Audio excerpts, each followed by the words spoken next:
Welcome, my brothers and my sisters, to the Law of One, conscious channeling of LL Research.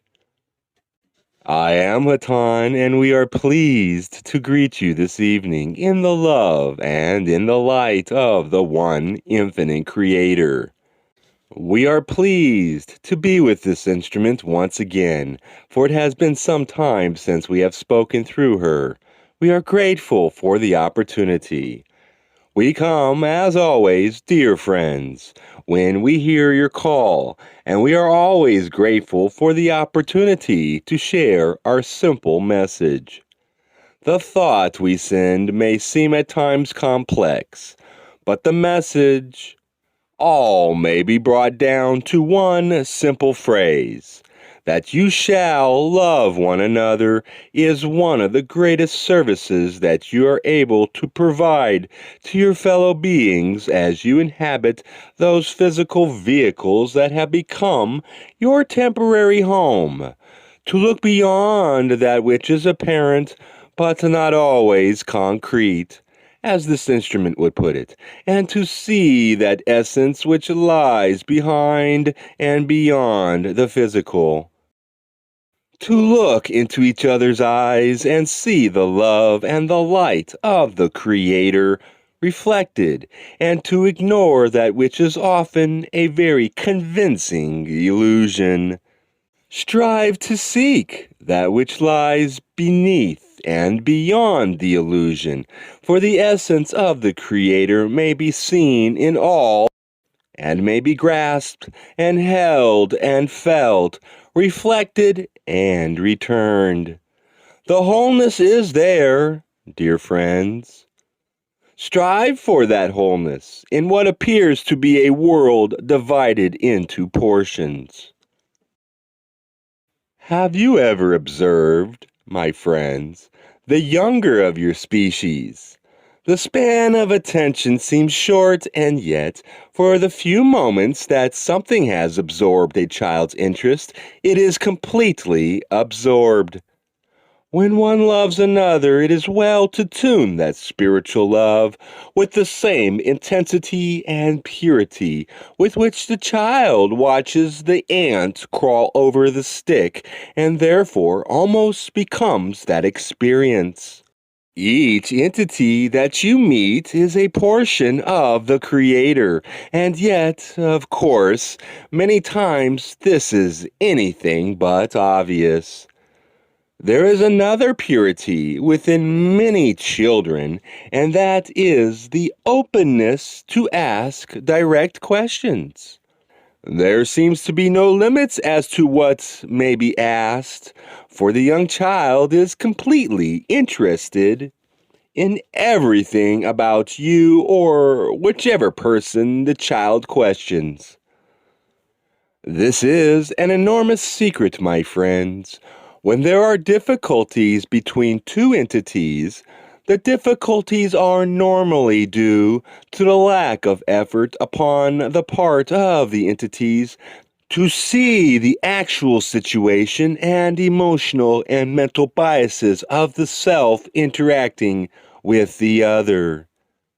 To love one another, my friends, how much easier it is to talk about meditation and the discovery of what you may conceive to be creative.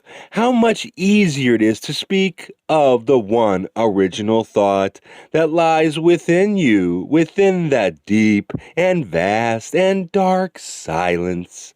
And yet you go through a variety of experiences within your lifetime which puts you in a close proximity to a number of other entities.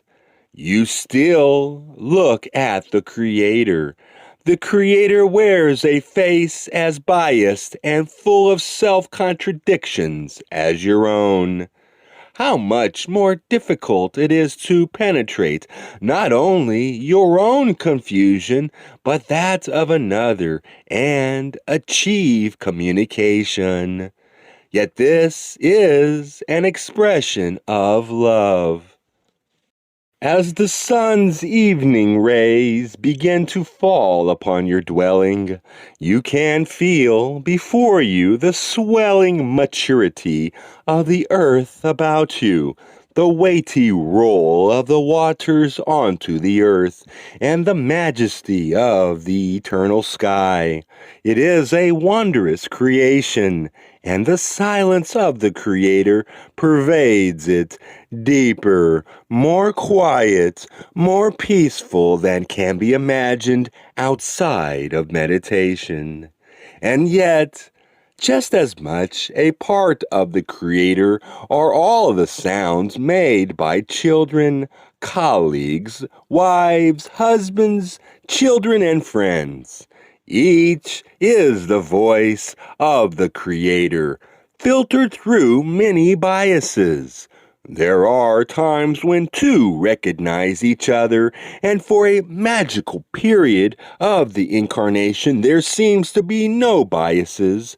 Communication seems clear, and life seems exuberant. It is rare that these periods extend throughout the incarnational experience. Nevertheless, we may suggest to each of you that memories of times when closeness had been achieved are very helpful in orienting the self towards the discovery of the biases that separate you from that same harmony at a more difficult time. To love another is a challenge and cannot be done without the inner underlying silence, the peace and poise of the powerful forces that unites you not only with each friend and mate and acquaintance, but with all of the creation. As the light slowly fades from the skies, and your sphere turns upon its rotating center into the zone of darkness and the kingdom of the moon and stars, we offer you meditation and love. We are known to you as Hatonn. We leave you as always in the love and the magnificent love of the one infinite Creator, whom we serve with all of our being. We find your heart bent towards the same original thought, your hopes turned to the same star. Adone, my friends. Adone.